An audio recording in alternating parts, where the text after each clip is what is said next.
Welcome to my homework rewards. Today we're going to work on a problem that was submitted through Instagram. The question asks us to express the vector using the standard basis vectors I hat and j hat.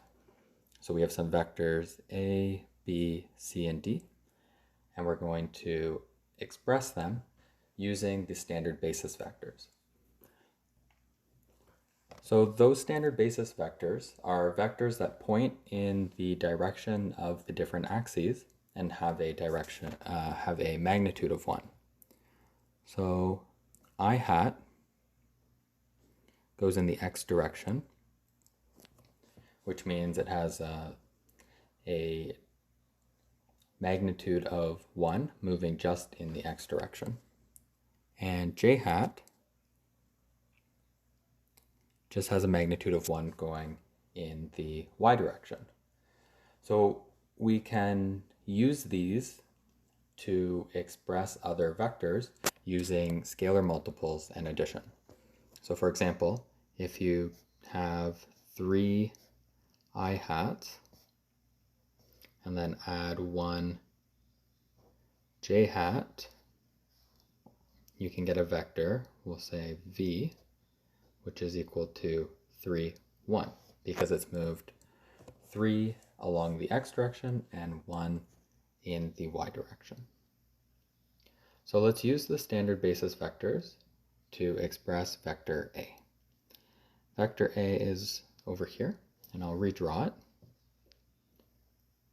Vector A starts at the point 2, 2 and ends at the point 4, 5. So we can see that it moves 2 in the x direction and also moves 3 in the y direction. So what that means is that the vector A is equal to 2, 3. 2 in the x and 3 in the y.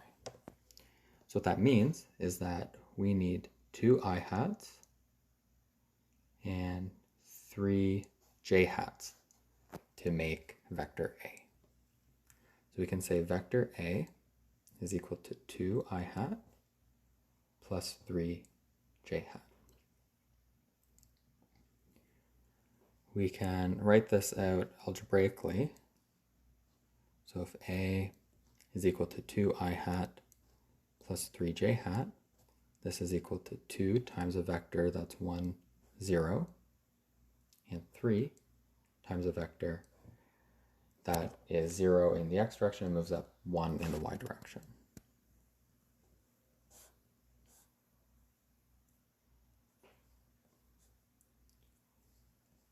So just applying the scalar to the x and y components gives us this new vector, and to add these two vectors just gives us 2, 3, which is exactly what vector A is equal to. We can follow a similar approach to find the other vectors. So for example, vector D goes downwards, starts at x equals 2 and y equals -2, and ends at x equals 4 and y equals -5.